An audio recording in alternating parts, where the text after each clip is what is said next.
శ్రీమాత్రే నమః. జాతకం, జ్యోతిష్యం. ఈ జ్యోతిష్యం అనేది ప్రతి ఒక్కరికి కూడా నాకు ఈ నెల ఎలా ఉంటుంది, నాకు వ్యాపారం బాగుంటుందా, నాకు ఉద్యోగం బాగుంటుందా, నాకు వివాహం అవుతుందా, నేను రాజకీయాల్లో బాగుంటానా, నాకు సంతానం అవుతుందా, అందరికీ అన్ని రకాలైనటువంటి క్వశ్చన్స్ ఉన్నాయి కదా. వాటికి అన్నిటికీ ఈ నెల గోచార గ్రహస్థితులు ఎలా ఉందో కూడా చెప్తున్నాను. బాగా గుర్తుపెట్టుకోండి. జాతకం పడుతున్న వర్షానికి ఒక గొడుగు మాత్రమే, కానీ జాతకం జీవితం కాదు. ఈ నెల గ్రహస్థితులు: రవి జూలై 16 వరకు మిథునంలో ఉండి తర్వాత కర్కాటకంలోకి ప్రవేశిస్తున్నారు. కుజుడు జూలై 26 వరకు సింహంలో ఉండి తర్వాత కన్యా రాశిలో ప్రవేశిస్తున్నారు.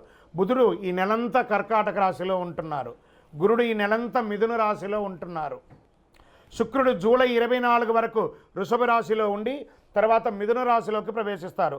శని ఈ నెలంతా మీనరాశి, రాహు ఈ నెలంతా కుంభరాశిలో ఉంటారు, కేతు ఈ నెలంతా సింహరాశిలో ఉంటారు. గోచార గ్రహస్థితులు బట్టి ఈ నెల రాశి ఫలితాలని ప్రిడిక్ట్ చేయడం జరుగుతుంది. మీ వ్యక్తిగత జాతకానికి ఇదొక 30 నుంచి 40% మాత్రమే వర్తిస్తుంది. మీ వ్యక్తిగత జాతకం మీ పరిసర ప్రాంతాల్లో ఉన్నటువంటి గురువుల్ని సంప్రదించి జాతకం చెప్పించుకోండి. లేదా మా ద్వారా చెప్పించుకోవాలనుకుంటున్నారా, కింద కనబడుతున్నటువంటి మా నెంబర్కి వాట్సప్ చెయ్యండి. జ్యోతిషాస్త్రరీత్యా ద్వాదశ రాశుల్లో 12వ రాశి అయినటువంటి మీనరాశి మిత్రులారా, మీరు పూర్వాభాద్ర నక్షత్రం 4వ పాదం, ఉత్తరాభాద్ర నక్షత్రం 1, 2, 3, 4 పాదములు, రేవతి నక్షత్రం 1, 2, 3, 4 పాదాలకి జన్మించిన మీరు మీనరాశి వారిగా పరిగణించబడుతున్నారు. మీకు ఈ నెల శుభాశుభ ఫలితాలు ఎలా ఉన్నాయన్నట్టే, ప్రియమైనటువంటి మీనరాశి మిత్రులారా, 7.5 శని 7.5 జరుగుతుంది, నాకేమో అయిపోతుందని అపోహ పొందకండి. ఏమి కాదు, అన్నీ అద్భుతంగా ఉంటుంది. ఈ నెల కాస్త హెచ్చు తగ్గులు మాత్రం నిండి ఉంటుంది. ఖచ్చితంగా దాన్ని భరించాల్సిందే. అందుకని జీవితంలో ఏమి ఇబ్బంది రాదు. ఈ నెల తేలికపాటి నుండి మితమైన పరీక్ష కాలంగా కూడా చెప్పుకోవచ్చు. ఓపికగా ఉండండి. మరి నిర్ణయాలు తీసుకునే ముందు జాగ్రత్తగా ఆలోచించడం వల్ల సవాళ్లను అధిగమిస్తారు. ఆత్మవిశ్వాసం, ధైర్యాన్ని పెంచుకోండి. ఎందుకంటే సవాళ్ళు ఎదుర్కోవాలి. ఆర్థిక పరిస్థితి బాగా ఉంటుంది. స్ట్రెస్, మీరు ఇవ్వాల్సిన వాళ్ళు చాలామంది మీకు ప్యానిక్ చేస్తారు. మీకు రావాల్సింది రాదు, ఏం చేయాలో తెలియదు. లోన్కి వెళ్ళాలా, లేకపోతే చిట్ ఫండ్స్కి వెళ్ళాలా, ఆస్తిపాస్తులు అమ్మాలా అనే ఒక స్థితి వస్తుంది. కానీ ఓపిక పట్టండి, మాట్లాడండి. ఎవరికైనా ఇవ్వాలనుకుంటే వాళ్ళతో మాట్లాడండి, వాళ్ళని అవాయిడ్ చేయకండి. పరిష్కారం దొరుకుతుంది. అదనపు ఆదాయ ప్రయత్నాలు సత్ఫలితాలను ఇస్తుంది. పెద్ద రిస్క్ తీసుకోవడం లేదా కొత్త వ్యాపారాలు ప్రారంభించడం వద్దు. ఇది ఉత్తమ సమయం కాదు. 1-2 వ్యక్తిగత సమస్యలు కూడా పరిష్కారం అవుతాయి. లీగల్గా ఉన్నటువంటి కొన్ని ప్రాబ్లమ్స్ కొంచెం స్ట్రెస్ తీసుకొచ్చిస్తూ ఉంటుంది. మిత్రుల సహాయంతో కొన్ని ముఖ్యమైన వ్యవహారాలు పూర్తి చేస్తారు. ఆధ్యాత్మిక విషయాల మీద శ్రద్ధ పెరుగుతుంది. కుటుంబ జీవితం ఆనందంగా సాగిపోతుంది. విదేశాల్లో ఉన్న పిల్లల నుంచి శుభవార్త వింటారు. సంతాన యోగానికి అవకాశం ఉంది. ప్రేమ వ్యవహారాల్లో సఖ్యత కాస్త లోపమవుతుందని జాగ్రత్త పడండి. మీ యొక్క పుత్రులు, కూతురు కానీ కొడుకు కానీ వివాహం నిశ్చయితార్థమయ్యే అవకాశాలు కనబడుతున్నాయి. ఉద్యోగంలో పై అధికారులు మీకు కొంచెం స్ట్రెస్ ఉంటుంది. వృత్తి జీవితంలో నిమిషం కూడా తిరిగిలేని పరిస్థితి ఏర్పడుతుంది. విద్యార్థులకు ఇది గడ్డు కాలం అని కూడా చెప్పచ్చు, కానీ సాధిస్తారు. గురు భగవానుడి యోగంగా ఉన్నాడు కదా. ఇంట్లో ఉండి చదువుకునే విద్యార్థులు కూడా సబ్జెక్టు పైన దృష్టి పెట్టాలి. మొత్తం చదువులపైన గొప్ప ప్రభావం చూపిస్తుంది. చాలా జాగ్రత్తగా చదవాలి. రాజకీయ నాయకులకి ఇది గడ్డు కాలమే అండి, జాగ్రత్తగా ఉండాలి. తస్మాత్ జాగ్రత్త. మీకు దస్తావేజులు, డాక్యుమెంట్స్ అన్నీ ఉంటాయి కదా, జాగ్రత్త. మిస్ప్రాపర్ అవ్వకుండా, లేదా లైసెన్స్ రెన్యువల్ అవన్నీ కూడా ఇబ్బంది ఉంటే చూసుకోండి.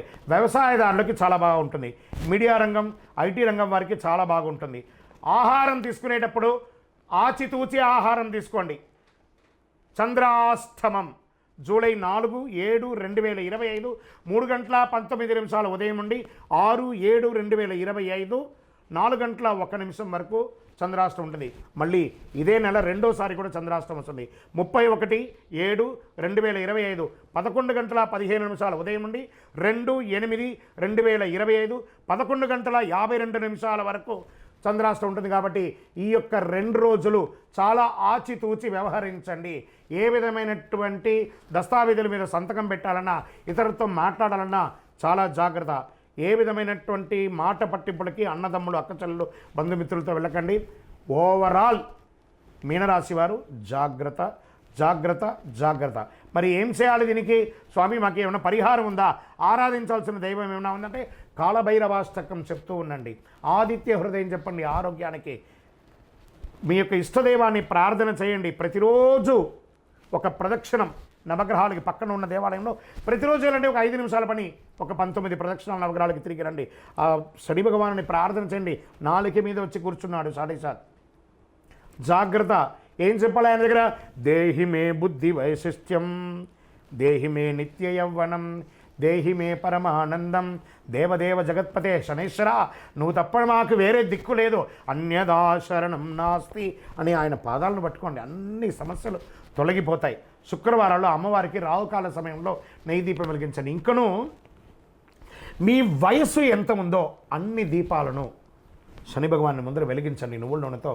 స్వామి మేము మా శారీరకంగా మాతో పాటు చేసినటువంటి యొక్క సేవ అని ఆ యొక్క శని భగవాన్ని ప్రార్థన చేయండి. మీ వ్యక్తిగత జాతకం కావాలంటే కింద నంబర్కి మీ పేరు, ఊరు, date of birth, time of birth WhatsApp చేయండి. ఇంకా మీ సమస్యలన్నీ కాస్త పరిష్కరించుకోవడానికి, కాస్త అనుకూలం పొందడానికి అతి శక్తివంతమైనటువంటి మా కరుంగాలి మాలను ధరించండి. ఈ మాల మన దేవాలయంలో 48 రోజులు పూజ చేసి చండీ సుదర్శన హోమాదులు చేసి దీనికి సంపుటి చేసి ల్యాబ్ టెస్ట్ చేసి మరీ అందిస్తున్నాం. మాల కావాలి అని మా కింద నెంబర్కి వాట్సాప్ చేయండి. మీకు వివరాలన్నీ కూడా పంపిస్తారు. మీరందరూ కూడా క్షేమంగా ఉంటారు. ఇంకను ఈ 12 రాశి ఫలితాలు పొందినవారు, 12 రాశుల్లో ఉన్న ప్రతి ఒక్కరు కూడా మీరందరూ కూడా ఆయురారోగ్య ఐశ్వర్య భోగభాగ్యాలతో ఉండాలని అఖిలాండ కోటి బ్రహ్మాండ నాయకుడు శ్రీ ధర్మశాస్త్ర అయ్యప్ప స్వామి వారిని ప్రార్థన చేస్తూ, తిరుపతిలో 18 అవతారాలుగా కొలువై ఉన్నటువంటి అయ్యప్ప స్వామి వారి దేవాలయం జీవకొండలో ఉంది. ఆ దేవాలయాన్ని వచ్చి దర్శనం చేసుకోండి. జీవితంలో భాగ్యం ఉంటేనే, రాసి పెట్టి ఉంటేనే ఆ దేవాలయంలో అడుగు పెట్టగలరు. ఆ దేవాలయంలో వచ్చి దర్శనం చేసుకోండి. అష్టైశ్వర్యాలు పొందండి. మీకోసం ఎప్పుడు ప్రార్థన చేస్తూ ఉంటాను. చంద్రమౌళి వెంకటేష్ శర్మ.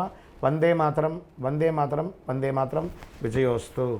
జూలై నెలలో పర్వదినాలు ఏమేమి ఉన్నాయి అని ఎత్తుకుంటే ఆషాఢమాసం, శ్రావణమాసం అనుబంధంగా ఉన్నటువంటి పర్వదినాల్లో జూలై 6వ తారీఖున తొలి ఏకాదశి, అంటే ఇప్పటి నుండి మొదలు పెడితే మహాశివరాత్రి వరకు పండగలే, ప్రతి నెల పండగలే, పూజలే, వ్రతాలే ఇవే ఉంటాయన్నమాట.